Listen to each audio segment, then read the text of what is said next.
Financial markets, including that here in Korea, have been noting fluctuations amid uncertainty over the course of COVID-19 as a growing number of countries seek an exit strategy from the pandemic.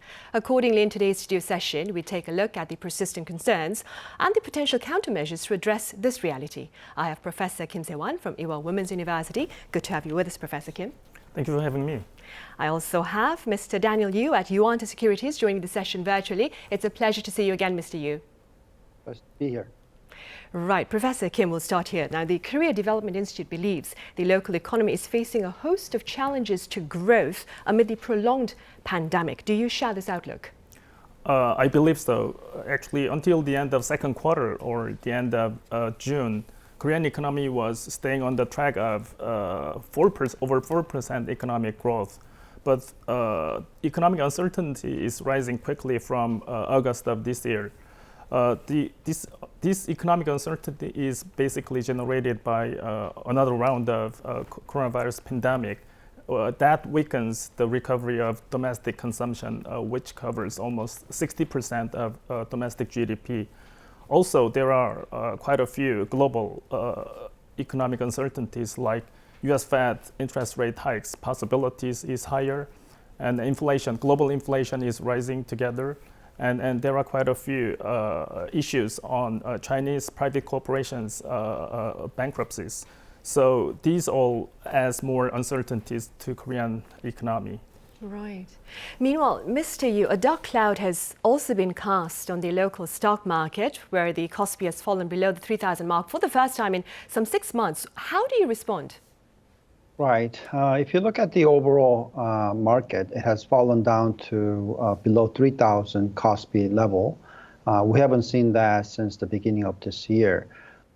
Clearly, this is not based on the fundamentals, but I guess the future worries or expectations. If you look at the Korean won, it has depreciated quite significantly. And also the equity market has fallen, and at the same time you had interest rate rising, and obviously that is a triple weakness. So clearly this isn't related to the uncertainty of the global economy. We talked about the Evergrande issues of China.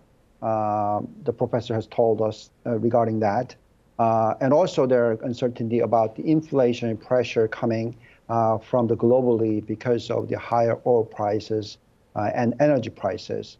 And on top of that, they're concerned about the further weakness of the economic growth rate because of the COVID being continued to be hindering the overall economic growth rates. And if you look at the U.S. unemployment ratios, it's falling, but at a very low pace. So all these are resulting into the uncertainty about the future market. But at least for the time being, the fundamental seems to be reasonably good, as we hear a lot of the economic numbers coming out right now is very positive numbers for Korea. Right, including the export figures. Mr. Yu, foreign investors here unloaded some 2 trillion won worth of shares as of late last month. Now, do you expect the selling spree to continue for the time being? Obviously, this is related to what's happened to the Korean won. And also, I guess on top of that is because what's happening to the dollar index. If you look at the dollar index, it has risen from 90 territories to now 95 plus. So has appreciated by 5% plus as an index. Now, Korean won tends to have a higher volatility than the dollar index, and it has risen by more than 10%. So right now it is hitting 1190 plus. So that's the main reason why the foreign investors are very uncomfortable because Korea is not base currency. And when you have a trend in such that the currency weakens, then even though despite the earnings are growing and that the Kospi should be rising, but you will lose money out of the currency movement. So that's why foreign investors have been selling, but they're not necessarily keep selling. It's just that they're selling and buying and selling and basically just trading the market, just trying to understand when exactly the market to turn around. But for the time being, we don't see Korean won appreciating aggressively. It continues to be in a weakness territory, including the U.S. dollar index continues to be in a rising trend. I think that we need to wait until what happens to the real debt ceiling issues. So far, it's been delayed, but for the time being, still nevertheless it's there. So therefore, I think that the dollar index appreciating is resulting into the Korean won and foreign net sellings. Right. And Professor Kim, what are your personal thoughts on the declining value of the Korean won, especially against the US dollar? Well, $1 exchange rate is rising up to 1,200 won per dollar, which is the highest level in a year. I think there are two major factors that raises the value of US dollars. The first is US market interest rate is rising up quickly. It has a strong power to make people to buy more dollar-based assets. For example, last year's US 10-year Treasury bonds yield was 0.5%, but it is now 1.6%. And secondly, as Mr. Liu explained, foreign investors in Korea are selling domestic stocks in a huge scale. As of October, foreign investors sold almost $2 trillion valued net sales of domestic stocks. But along with these factors, there are longer and stronger factors that appreciate Korean won, which is the surplus of trade surplus makes Korean won more stronger in the long run. So in the long run, there is a possibility that Korean won will be a little bit appreciated. Right. And Professor Kim, I believe government bond yields, meanwhile, they are on a sharp rise. Could you tell us a bit more about this reality? Government bond yield is a very important barometer of future status of the economy. The rising yield of government bond means that the economy is recovering in the near future, and there will be higher price level in the near future too. So there are recently two important factors that raises the bond yield, government bond yield. The first is the inflation is rising up well over 2% on year every month in Korea.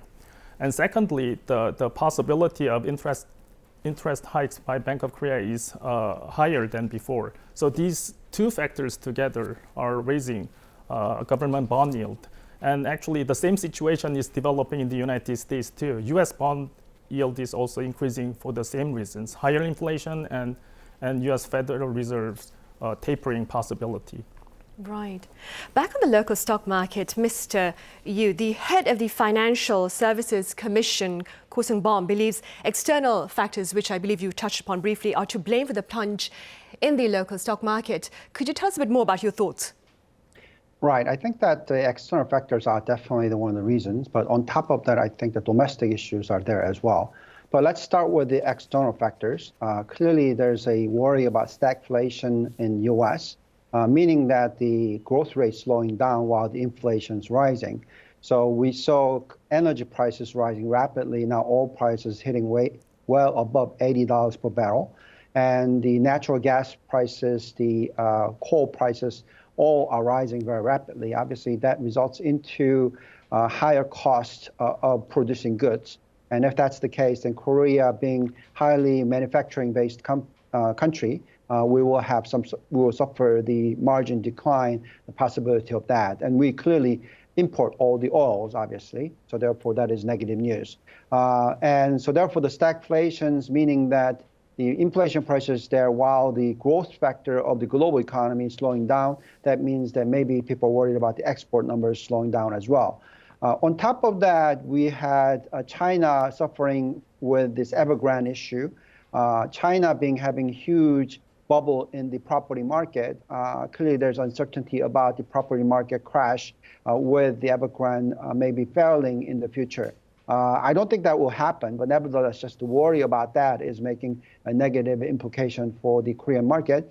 And as you know, the the property market seems to be hugely overpriced as well, and the government is tackling on that issue with the interest rate hike and etc.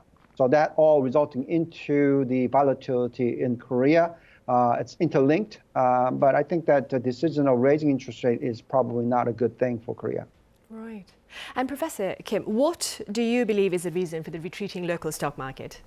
Well, I think the most fundamental reason for more volatility in domestic market is higher inflation driven by global economic recovery and low material price increases. And that also increase the possibility of central bank interest rate hikes.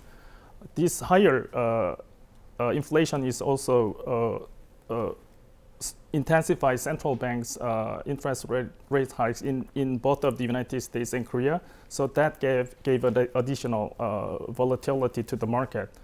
And as Mr. Yu explained, Chinese corporations' bankruptcy possibilities as another volatility to domestic market. The fact that Beijing is about to let these companies to bankrupt is adding more volatility to Hong Kong market and Shanghai market, and that is partially related to domestic markets volatility. Right, because it's like a domino effect then. Right. Mr. Yu, the US Congress recently agreed to a temporary lifting of the country's debt ceiling to avert a national default. Now, having said that, how does this agreement look to affect perhaps the local stock market activity? Well, if you look at the debt ceiling issue, this is a very political issue. There's continuation of discussion between the Republican and Democrats. And if you look at how they passed the temporarily increase of the debt ceiling till the December, the 50 senators of Democrats agreed and the Republican 48 disagreed. So there's clearly the discussions happening. But I think that the not raising the debt ceiling is a very, very negative news, and it might be detrimental, as what Ellen said, as well as Powell is talking about. We need to have the debt ceiling rising because if you look at the U.S. debt as a percentage of GDP, it is relatively low compared to any other developed countries, including Europe and Japan. So even compared with China, the U.S. is high, but nevertheless, if you look at the local government debt of China, it's not that much different. So all being said, we need that debt ceiling to be raised. If once that debt ceiling is raised, then we think that the appreciation of dollar index is not going to happen that aggressively, or rather, it will probably depreciate further, which means that will provide liquidity to the emerging market and other economies in the world, and relieving pressure of the overall financial market. So I think that this issue is a quite important issue, and we need to see that happening in a right way and needs to be solved, not just temporarily, but probably for the next several years. If that happens, then we think that the currency movement and all things will be settling down. Right, and staying in the U.S., Professor Kim, do you see the recent disappointing U.S. jobs report as affecting the Federal Reserve's plans for tapering that you mentioned earlier? As the inflation pressure is getting stronger in the United States, it is highly expected that U.S. Fed will begin its tapering sometime in November. But the fact is, to maintain U.S. economic growth over 7% on annual basis, U.S. economy should be adding at least 700,000 new jobs every month. But in the last 2 months, the job report was really disappointing. For example, in August, U.S. economy added only less than 400,000 jobs, which was very disappointing. And another disappointing point was September's job report reveals that U.S. economy only added less than 200,000 jobs.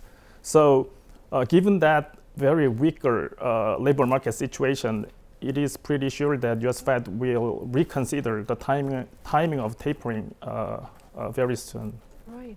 And Professor Kim, how do you respond to concerns of global stagflation amid disruptions in supply chains worldwide? Global economy is not fully recovered from last year's economic crisis, and we know that inflation goes on everywhere, including United States and Korea. So by definition, we can say that we are under very loose situation of stagflation, the sum of high inflation and depression. But we have to know that the international trade is very strong, and there, as Mr. Liu pointed out, the major companies' performance is very strong. So I believe that the possibility of stagflation is weak against the media's expectation. So I think that as vaccination is more controlled over a pandemic, so economic recovery will be continued, and the possibility of stagflation will be lower than before. Right. And Mr. Yu, staying with the rampant disruption of supply chains, do tell us a bit about the businesses that you believe will be hard hit by the disruption of supply chains. Well, I guess if you look at the overall uncertainty about the implications in the third quarter earnings, a lot of people are concerned about the supply chain disruption and also labor cost increases and shortages and the COVID-19 cost impact and the transportation and flight cost and then the raw material cost. So if you really think about that, basically, if you look at the industries in U.S., heavily affected are consumer goods. In terms of the Korea, that will be the same thing. If you look at any products that are imported, that would be definitely negative news.